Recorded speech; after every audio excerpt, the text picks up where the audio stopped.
Language is one of those everyday miracles we barely notice. We open our mouths and outspill sentences, complex, layered, meaningful, yet we rarely pause to wonder how this happens. Why do words have the power to shape thought?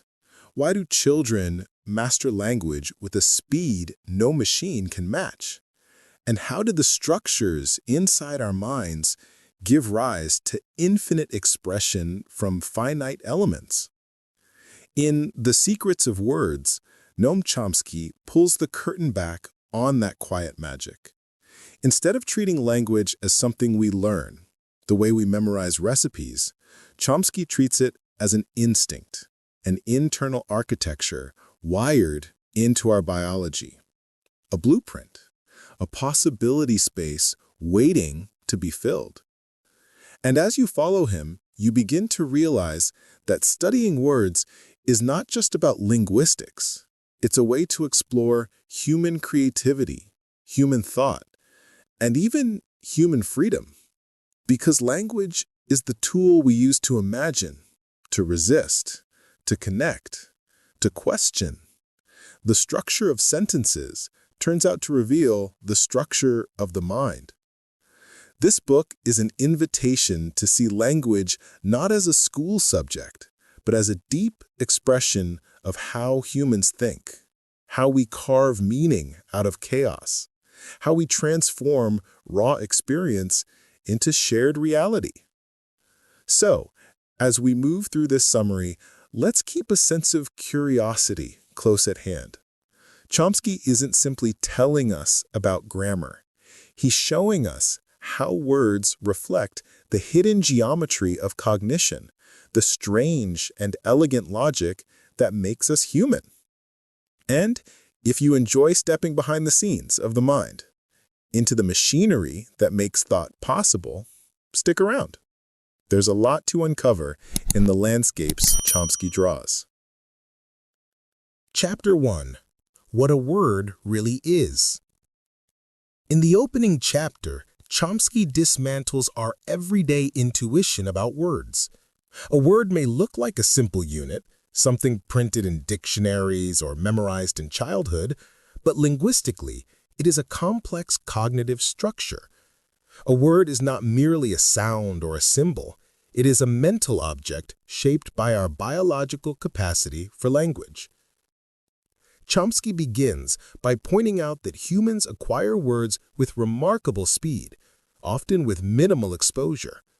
A child hears a new term once, places it in the right grammatical category, and uses it creatively. This ability, he argues, reveals an underlying, innate system, an internal grammar that makes language possible. The chapter emphasizes 3 core ideas. 1. The internal lexicon. Words live inside the mind, not in the air. Each word is a bundle of features, semantic, syntactic, and phonological, that the mind stores and retrieves instantaneously. When we hear a word, we don't just process its sound. We activate a whole network of associations and rules. 2. The poverty of the stimulus. Children learn far more than what the environment explicitly provides. The linguistic input they receive is incomplete, yet they develop a rich and structured vocabulary. This gap between input and mastery suggests that the mind comes pre-equipped with linguistic expectations that guide word acquisition. 3. Universality beneath diversity. Despite the vast differences among world languages, their words share deep structural similarities.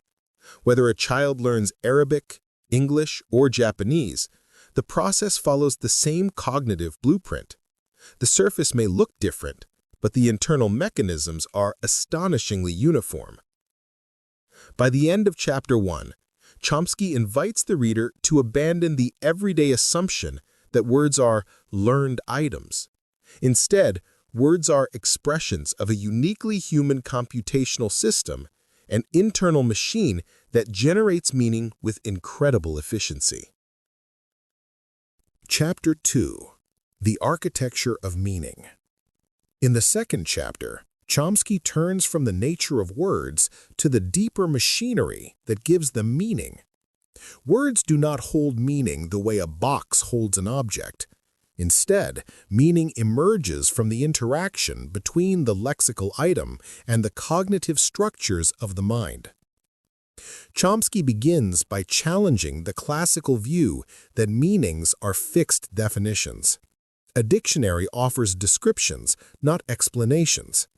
To understand meaning, we must understand how the mind organizes concepts long before a child ever encounters language. The chapter revolves around three intertwined ideas. 1. Concepts precede words. Chomsky argues that humans possess a rich conceptual system independent of language. A child can understand the idea of cause, object, or intention before learning the corresponding words. Language labels concepts, but it does not create them. This explains why children can grasp the meaning of a new word instantly. They already have a conceptual slot waiting to be filled. 2. Words as interfaces. A word is an interface between the mental concept and the linguistic system. When we say tree, the sound pattern activates a broader concept, not a specific tree, but the abstract idea of treeness. The word functions like a bridge connecting a mental category to a communicable form. Chomsky emphasizes that this interface is highly structured. Different languages map concepts in different ways, but the underlying conceptual architecture remains stable. This is why translation is possible at all. 3. Semantic universals. Despite cultural variation, humans everywhere categorize the world in surprisingly similar ways. For example, all languages distinguish between agents and patients, the doer and the receiver of an action. This universality suggests shared cognitive mechanisms driving meaning construction. Language is diverse in expression, but unified in conceptual grounding. Chomsky ends the chapter by suggesting that meaning is ultimately a biological phenomenon, the product of a species-specific cognitive design. We speak the way we think, and we think according to deep structures the brain brings into the world. The chapter leaves the reader with a bold idea. Words are merely the visible surface of a vast, invisible system of concepts, categories, and mental computations. To study words is to study the mind itself. Chapter 3. The Hidden Grammar Beneath Words. In Chapter 3, Chomsky shifts from the conceptual realm to the structural one. Words do not float freely inside the mind. They obey an internal grammar, a system of rules that is largely unconscious yet remarkably precise. This grammar determines how words combine, how meanings shift, and how sentences emerge from a limited set of elements. The central theme of the chapter is simple and radical. Grammar is not learned, it is grown. Just as the body develops according to biological instructions, the mind's linguistic system unfolds according to an innate blueprint. The chapter develops around three major ideas. 1. The generative engine. Chomsky presents grammar as a generative engine capable of producing an infinite number of sentences from a finite vocabulary. Humans do not memorize sentences. We create them on the fly through a combinatorial system. This system operates automatically, without conscious calculation, and with extraordinary efficiency. The concept of merge, a basic operation that combines two units into one, appears here as a fundamental building block. This simple mechanism explains the limitless creativity of language. 2. Syntax shapes meaning. Meaning is not attached to individual words. It arises from their structural arrangement. For example, the sentences, "John saw Mary" and "Mary saw John" contain the same words but express different meanings because syntax assigns different roles to the same elements. Chomsky stresses that children do not need explicit teaching to grasp these structures. They intuitively understand the grammar of their language because their minds expect it. 3. Cross-linguistic harmony. Despite the enormous diversity of the world's languages, their grammatical systems share deep similarities. The differences are surface level, word order, morphology, pronunciation, while the core architecture remains stable across humans. This shared infrastructure is what Chomsky calls universal grammar, a biological endowment unique to our species. In this chapter, Chomsky invites readers to look past the visible layers of language. Beneath every sentence lies a hidden system of rules that we follow effortlessly. We speak not because we have memorized structures, but because our minds are built to generate them. The chapter closes with a subtle but powerful insight. To understand grammar is to understand the human capacity for creativity itself. Chapter 4. Words as Windows into Human Nature. In Chapter 4, Chomsky broadens the discussion beyond linguistics. Words, he argues, are not only linguistic tools, they are clues to the structure of human thought. By examining how people use words and how they understand them, we gain insight into the cognitive architecture that makes human reasoning possible. The chapter revolves around one central idea. Language is a mirror of the mind. When humans speak, they reveal not only information, but also the inner mechanisms that shape their understanding of reality. The chapter develops across 3 key themes. 1. The cognitive roots of vocabulary. Chomsky emphasizes that words cluster around recurring mental patterns. Humans everywhere have words for agency, intention, movement, time, and causation because these concepts are foundational to human cognition. For example, every language distinguishes between events that happen by themselves and events caused by an agent.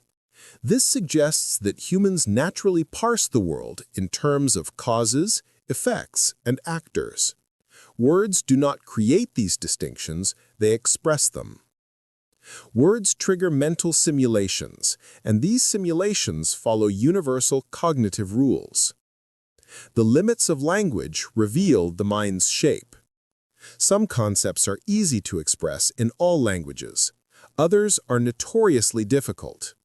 Abstract emotions, moral concepts, and philosophical distinctions vary widely in verbal expression, but rely on universal mental structures.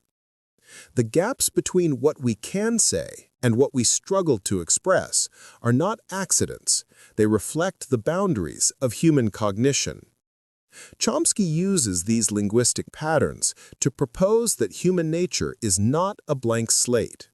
The ways we describe time, intention, fairness, or obligation show that our minds come equipped with conceptual frameworks long before language enters the scene. The chapter concludes with a sweeping insight.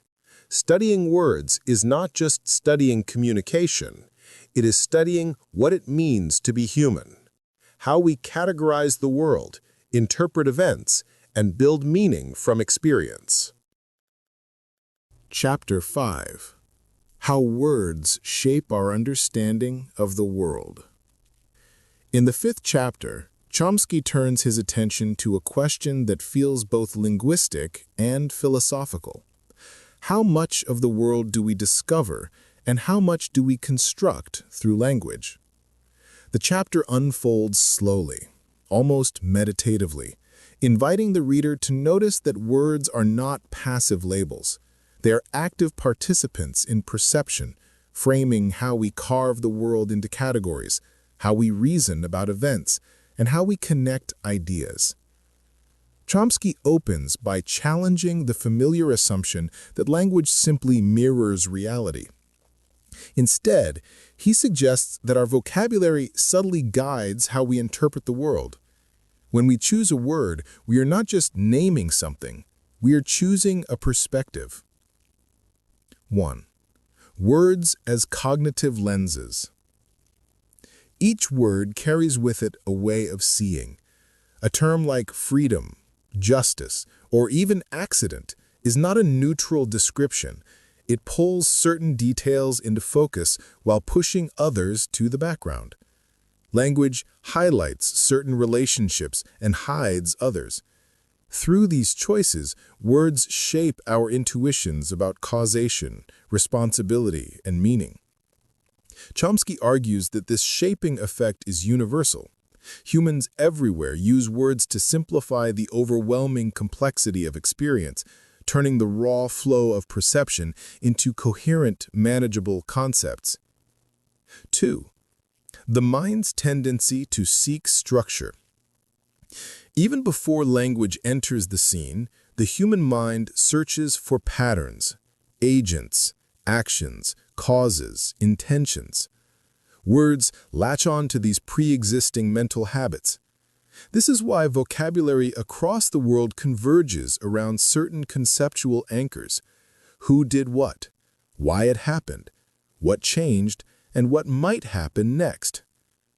Chomsky emphasizes that language does not invent these intuitive structures, it expresses them. Words give form to the cognitive scaffolding already present in the mind. 3. The creative power of interpretation. When we hear or read a word, we do not retrieve a fixed meaning. We generate meaning in real time, using the context, our expectations, and our conceptual system. This is why a single word can carry multiple interpretations, and why misunderstandings are not flaws in the system, they are features of its flexibility. Chomsky illustrates how interpretation allows humans to handle ambiguity effortlessly. Words provide raw material, but the mind performs the real construction of meaning, weaving together intention, context, and inference. By the end of the chapter, a striking idea comes into view. Language is not just a system for transmitting information. It is an instrument of thought, one that shapes how we understand events, how we reason about the world, and even how we imagine possibilities that do not yet exist. Chomsky leaves the reader with a quiet conclusion. To study words is to study the imaginative machinery of the human mind, its constraints, its freedoms, and its boundless creativity. Chapter 6. The Biological Roots of Language. In this chapter, Chomsky draws the curtain back even further, shifting from the realm of words and meaning to the biological foundations that make language possible in the first place. The discussion takes on a calm, scientific tone. If language is a human instinct, then its mysteries must be grounded in our biology, not in cultural history alone. Chomsky begins by reframing language as a biological system, no different in principle from vision or motor coordination. Just as the eye is shaped to receive light in a certain pattern, the brain is structured to generate language through a set of innate operations. 1. Language as a specialized mental organ. Chomsky proposes that humans possess what he sometimes calls a language faculty, a specialized subsystem of the mind devoted to generating and interpreting linguistic structures. This faculty develops predictably across cultures, emerging at the same early age, following the same sequence, and reaching similar levels of complexity regardless of the language being learned. He likens this capacity to an organ, not physically separate, but functionally distinct. It grows according to internal principles rather than external teaching. Genetic endowment and minimal input. Chomsky's enduring argument reappears here. Children learn far more language than they are ever explicitly taught. The linguistic input around them is fragmented, noisy, and often grammatically incomplete, yet children construct a full, coherent grammar with astonishing speed. This ability suggests that much of the linguistic structure is pre-specified by our genetic endowment. The child does not extract language from the environment. The mind shapes the environment into linguistic form. Chomsky emphasizes that no other species shows anything like this capacity. Animals communicate, but they do not generate structured, hierarchical language. The difference is not of degree, it is of kind. The evolutionary puzzle. Chomsky acknowledges that the emergence of the language faculty remains one of the most puzzling questions in evolutionary biology. Traditional evolutionary mechanisms seem too gradual and too incremental to explain the sudden appearance of a system capable of infinite generative expression. Instead of filling the gaps with speculation, he suggests a modest stance.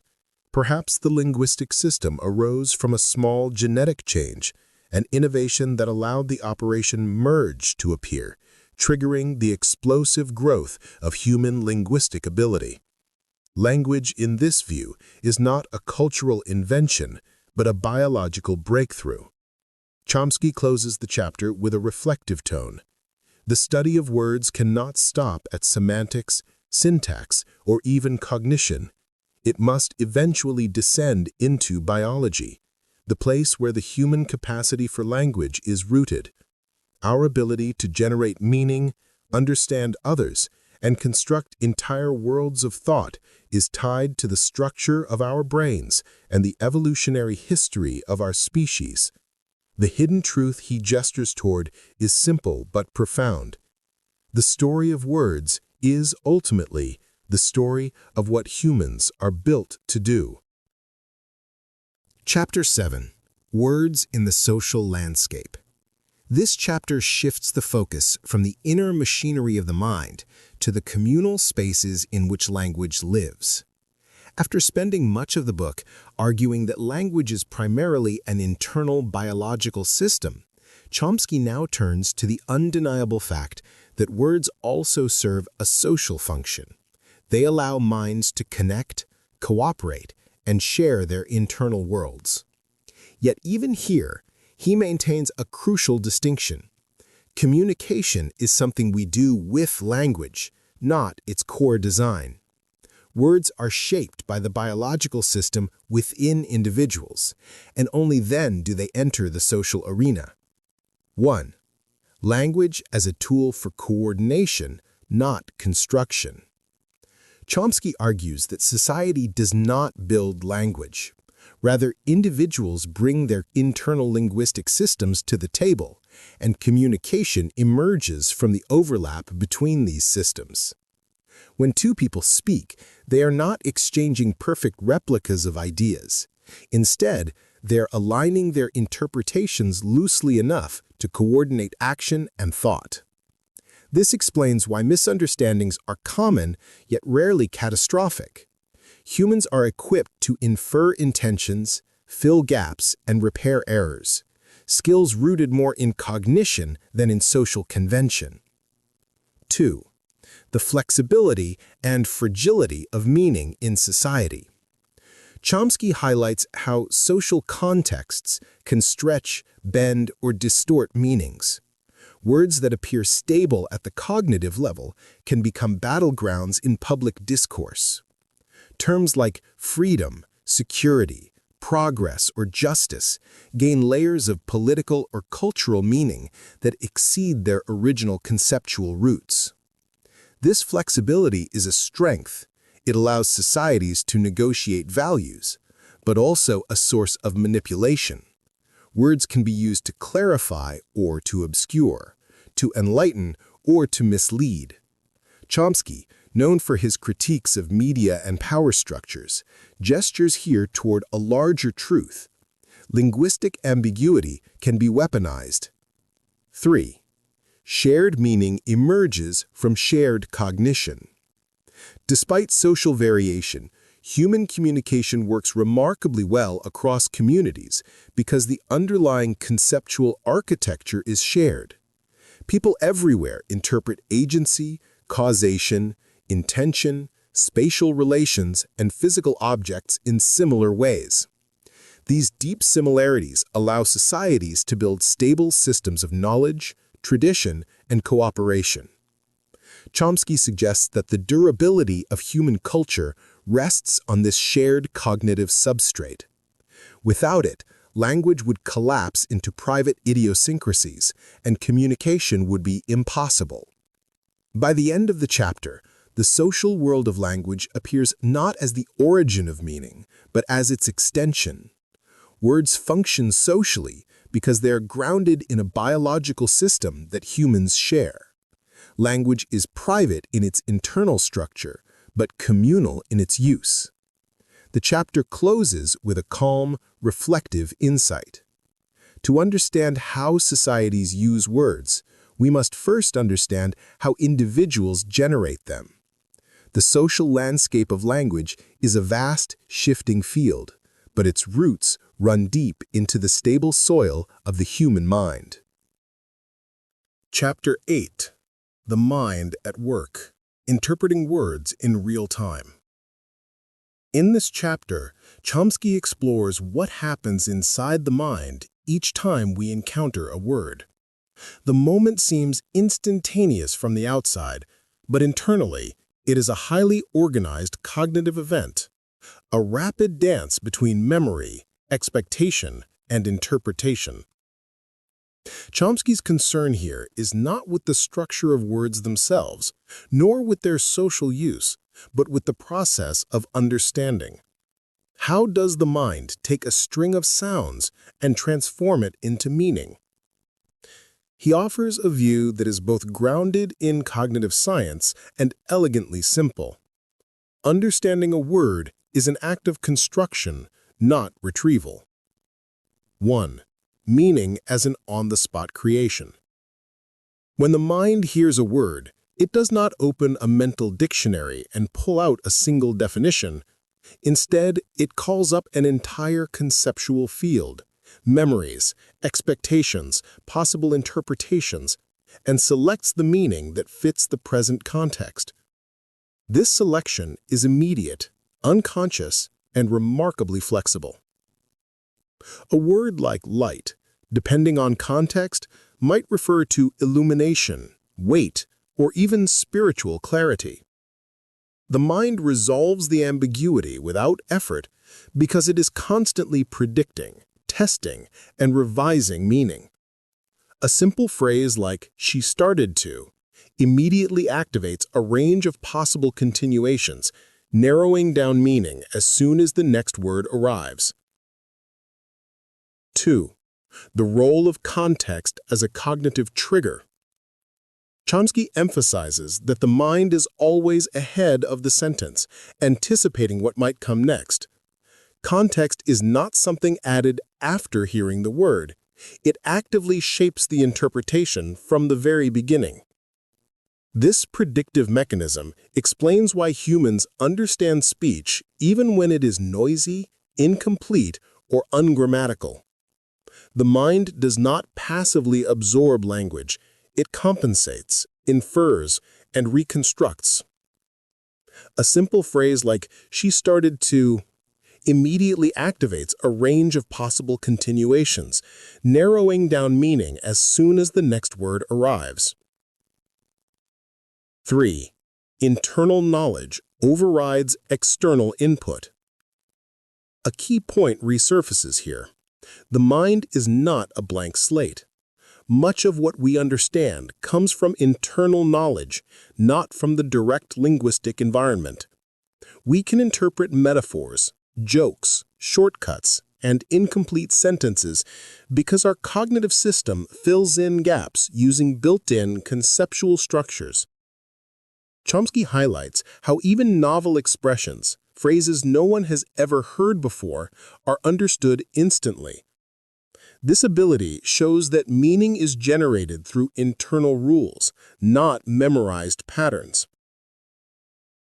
By the end of the chapter, understanding itself emerges as a creative act. Words give us raw material, but the mind is the sculptor. It filters, enriches, predicts, and transforms. Language comprehension is less like decoding and more like composing, a moment-to-moment construction of meaning tailored to the situation. Chomsky leaves the reader with a subtle realization. What seems like effortless understanding is an astonishing cognitive achievement, powered by a system whose depth we are only beginning to grasp. Chapter 9: The Limits of Language and the Shape of Human Knowledge. In this chapter, Chomsky tackles a subtle but profound idea. Language is powerful, but it is not limitless. The very structure that makes words meaningful also sets boundaries on what humans can express, and perhaps even on what we can fully comprehend. This is not a complaint about vocabulary gaps or the difficulty of describing certain emotions. It is a deeper argument. Our linguistic system reflects the architecture of the mind, and the mind itself has constraints. 1. What language can and cannot express. Chomsky begins by pointing out that some concepts are easy to encode in language because they align with our innate cognitive structures: agency, objects, causes, actions, intentions. Words for these concepts appear in every known language. But other ideas resist linguistic expression. Highly abstract philosophical or scientific concepts often require metaphor, analogy, or entirely new terminologies to even come close to articulation. Human cognition can reach beyond instinctive patterns, but only by stretching language far from its original biological design. This stretching is creative, but it also reveals the limits of the system. 2.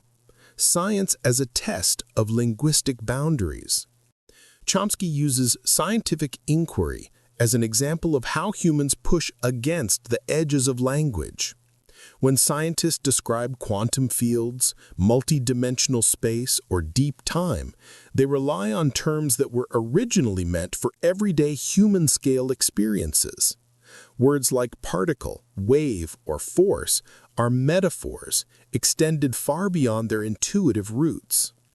This mismatch between natural language and scientific reality shows that language evolved for basic survival-oriented cognition, not for explaining the cosmos. Yet humans keep innovating linguistically to keep up with their expanding knowledge. The very act of doing science becomes a process of inventing new ways of using words. 3. The unseen boundary of thought. Chomsky does not claim that language determines thought, a position associated with overly strong interpretations of linguistic relativity. Instead, he suggests something more nuanced. Our capacity to understand is limited by the biological architecture of the mind, and language mirrors those limitations. Just as a visual system cannot see ultraviolet or infrared without special instruments, our linguistic system cannot naturally express concepts that fall outside its cognitive design.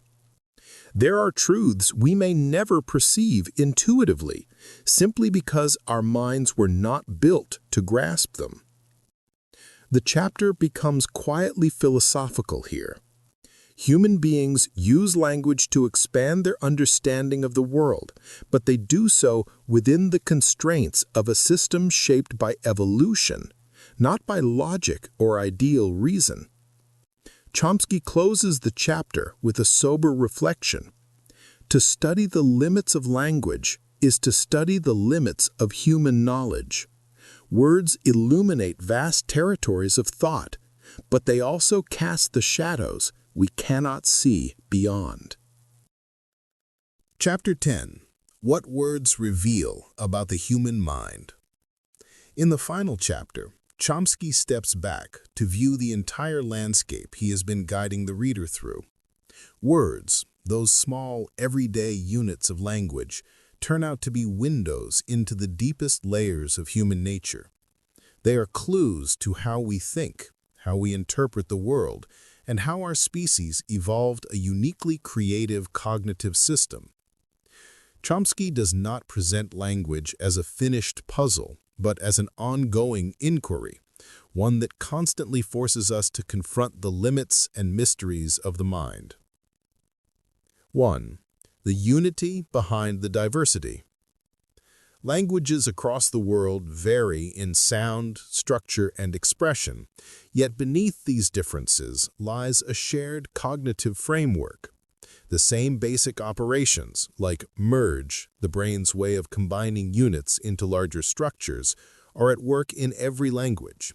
This universal machinery is what makes translation possible, communication productive, and creativity boundless.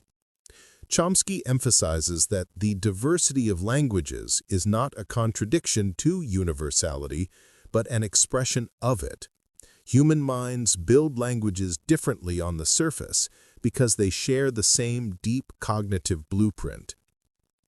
Creativity as the core of language. A theme running through the entire book comes into sharp focus here.